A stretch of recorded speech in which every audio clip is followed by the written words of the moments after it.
আকাশপথে হামলার আশঙ্কা করছে পাকিস্তান। করাচি উড়ান ক্ষেত্রে কম উচ্চতায় বিমান চলাচলে 7 দিনের জন্য নিষেধাজ্ঞা জারি করা হয়েছে। 33,000 ফুটের নিচে উঠতে পারবে না কোনো বিমান। নিষেধাজ্ঞা না মানলে কড়া ব্যবস্থার হুঁশিয়ারি দিয়েছে পাক সরকার। রজত শুভ্র মুখোটি আমাদের সঙ্গে টেলিফোন লাইনে রয়েছেন। রজত, একদিকে প্রধানমন্ত্রী বার্তা দিচ্ছেন যে 18 জন শহীদের মৃত্যু সেটা ব্যর্থ হবে না। সার্জিক্যাল স্ট্রাইক, যে সম্ভাবনার দিকগুলো উঠে আসছে তার মধ্যে সার্জিক্যাল স্ট্রাইক সেটা অন্যতম। এগুলো মাথায় রেখেই কি পাকিস্তানের তরফ থেকে এই ব্যবস্থা?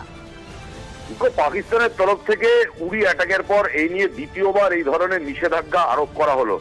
করাচি ইন্টারন্যাশনাল এয়ার স্পেস, তার ওপর 33,000 ফিটের নিচে কোনো বিমান নামতে পারবে না।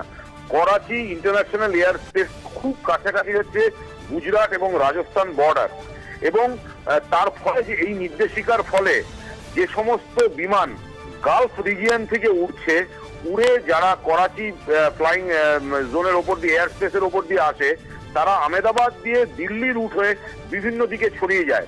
এই নিষেধাজ্ঞায় স্পষ্ট বলা আছে, যদি এই এয়ার স্পেসের ওপর 33,000 ফিটের নিচে কোনো বিমান নামে, তাহলে পাক প্রশাসন কিন্তু সেই বিমানের বিরুদ্ধে কড়া ব্যবস্থা নেবে। এখন চলতি যে সংকট দুদেশের মধ্যে, সেই জায়গায় দাঁড়িয়ে এই নিষেধাজ্ঞা কিন্তু অত্যন্ত প্রাসঙ্গিক। এবং তুমি যে প্রশ্নটা করলে যে সেক্ষেত্রে কি পাকিস্তান কোনো বিমান হানার আশঙ্কা করছে, পাকিস্তানের সিভিল এভিয়েশন অথরিটি থেকে এই নিষেধাজ্ঞা জারি করা হয়েছে। এটা এই চলতি মুহূর্তে দুদেশের যা সম্পর্ক, সেই জায়গায় দাঁড়িয়ে কিন্তু এটা অ্যাপ্রিহেন্ড করাই যায় যে পাকিস্তান একটা সাবধানী পদক্ষেপ নিচ্ছে। যে পথে দুদেশের সম্পর্ক যাচ্ছে, সে জায়গায় দাঁড়িয়ে অন্যথায় এই ধরনের নিষেধাজ্ঞা জারি করার কোনো কারণ ছিল না। মোপিয়া, রজত, সেক্ষেত্রে এই যে ওয়ার অফ নার্ভস চলছে, যে স্নায়ু যুদ্ধ চলছে দুই দেশের মধ্যে, তাতে তো পাকিস্তান ফোর্স ব্লিঙ্ক করলে এটাও কি বলা যেতে পারে? দেখো, এটাকে ব্লিঙ্ক করা বলে না।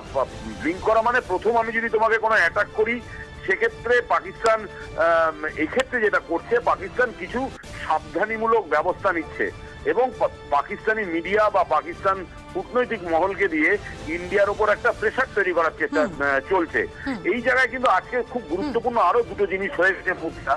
যে পাকিস্তানের পক্ষ থেকে সরতার আজিজ তিনি স্পষ্ট বলেছেন, গতকাল যখন সিন্ধু নদী উপত্যকা, সিন্ধু নদী জনগোষ্ঠী নিয়ে এখানে প্রধানমন্ত্রী মিটিং করেছেন, তখন আজকে সরতার আজিজ জানিয়েছেন পাকিস্তানের পক্ষ থেকে ভারত এককভাবে, অর্থাৎ ইউনিল্যাটারালি বা এককভাবে এই চুক্তি ভঙ্গ করতে পারে না। ভারত যদি এই চুক্তি ভঙ্গ করে, সেক্ষেত্রে তারা ইন্টারন্যাশনাল কোর্টে যাবে, অর্থাৎ আন্তর্জাতিক আদালতে গোটা বিষয়টা নিয়ে যাবে।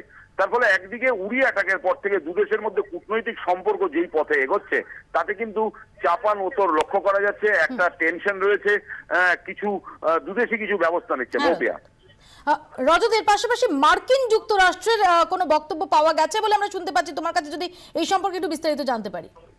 দেখো, গতকালই চীন সরাসরি জানিয়ে দিয়েছে যে ভারত পাকিস্তান কাশ্মীর ইস্যু নিয়ে আলাপ আলোচনার মধ্যে দিয়ে সেই সমস্যার সমাধান করুন। এবার আজকে আমেরিকার পক্ষ থেকে তাদের হোয়াইট হাউসের সূত্রে স্পষ্টভাবে জানিয়ে দেওয়া হয়েছে যে তাদের হোয়াইট হাউসের স্পোকসপারসন রয়েছে জোশ আর্নেস্ট, তিনি স্পষ্ট যেটা জানিয়ে দিয়েছেন যে কাশ্মীর ইস্যুকে ভারত এবং পাকিস্তানের আলাপ আলোচনার মাধ্যমেই মেটাতে হবে। এটা গুরুত্বপূর্ণ।